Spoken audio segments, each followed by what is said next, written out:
Assembly में हुआ हंगामा, विधायकों ने जमकर एक दूसरे पर साधा शब्दों का हमला। महराज मलिक ने बीजेपी विधायकों पर किया तीखा सवाल। नमस्कार, मैं मन्नत आपका स्वागत करता हूं Indian Tribune news 24x7। Jammu Kashmir में 2014 के बाद 2024 में यानी कि पूरे 10 साल बाद चुनाव कराए गए हैं और 2018 के बाद पहली बार असेंबली में चर्चा शुरू की थी और पहले ही दिन विधायकों ने हंगामा शुरू कर दिया जब एक बिल को लेकर पीडीपी नेता ने अर्जी दायर। पीडीपी के नेता यानी कि पुलवामा के एमएलए ने एक बिल पेश किया जिसमें उन्होंने 370 को हटाने की एक याचिका पेश की गई। उसके बाद सदन में हंगामा शुरू हो गया। एक दूसरे पर गंभीर टिप्पणी करते हुए पूरे सदन में हंगामा हुआ, जिसके बाद स्थगित कर दिया गया। जिसको आपको बता दूं कि ये सब देखकर तो नहीं लगता कि इन नुमाइंदों को हमने चुनकर भेजा है जो कि हमारी समस्या का हल करवा सकते हैं, क्योंकि पूरे 10 साल बाद चुनाव हुए हैं और एक लोकतांत्रिक तरीके से सरकार बनी है जो लोगों के लोकल मुद्दे और मसले हैं उनको हल करवाने के लिए इन नुमाइंदों को चुनकर भेजा है। पर इनकी हरकतों को देखकर तो ऐसा नहीं लगता। आपको बता दूं कि नवगठित जम्मू कश्मीर विधानसभा में सोमवार को पहले ही दिन अनुच्छेद 370 हटाने के लिए एक बिल प्रस्ताव पारित किया गया, जिसके बाद हंगामा मच गया। सत्तारूढ़ नेशनल कॉन्फ्रेंस ने भी इसे दरकिनार किया है। अनुच्छेद 370 के विरोध में ये प्रस्ताव पीपल डेमोक्रेटिक पार्टी यानी कि पीडीपी विधायक वहीर उर रहमान पराग की ओर से लाया गया था। वही अन्य दल जो है, घाटी के अन्य जो विधायक हैं उन्होंने इस बिल का समर्थन किया है। वही जम्मू कश्मीर केंद्रीय शासित प्रदेश के मुख्यमंत्री उमर अब्दुल्ला ने इसको दरकिनार करते हुए कहा है।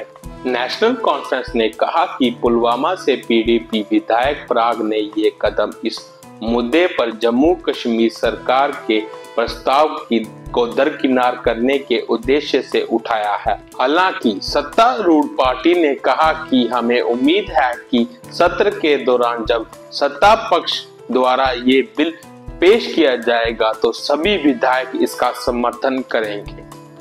आपको बता दूं कि बीजेपी ने इस प्रस्ताव का जबरदस्त विरोध करते हुए हंगामा किया।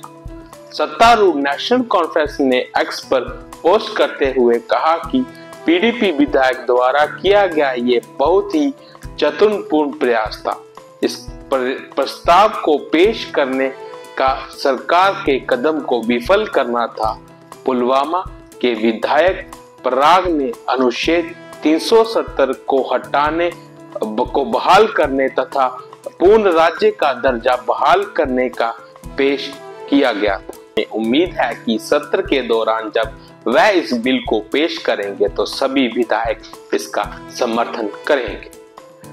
बीजेपी ने वहीं इसका जबरदस्त विरोध और हंगामा किया।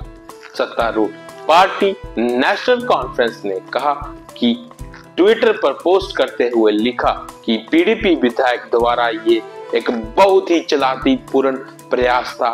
इसका प्रस्ताव को पेश करना कि सरकार के कदम को विफल करना था। उन्होंने कहा कि पुलवामा के विधायक पराग ने अनुच्छेद 370 के को बहाल कराने के लिए और पूर्ण राज्य का दर्जा जम्मू कश्मीर को बहाल कराने के लिए जो बिल पेश किया है ये एक बहुत ही चालाकीपूर्ण कदम था और उनका जो सत्तारूढ़ पार्टी है उसको इस प्रयास करने को विफल करने के लिए ये कदम उन्होंने उठाया था।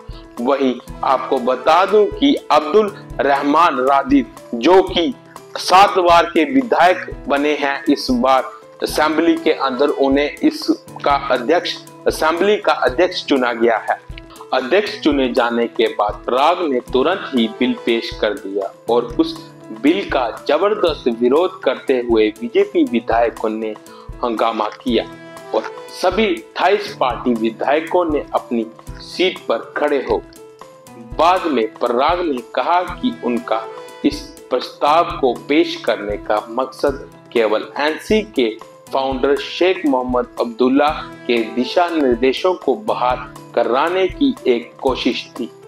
आपको बता दूं कि महबूबा मुफ्ती ने पराग की सराहना करते हुए कहा कि उन पे गर्व है।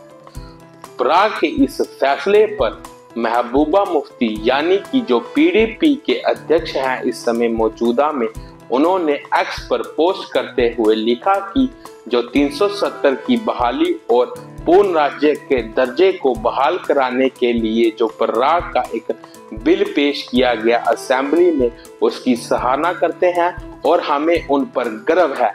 वही उपराज्यपाल मनोज सिन्हा ने क्या कहा?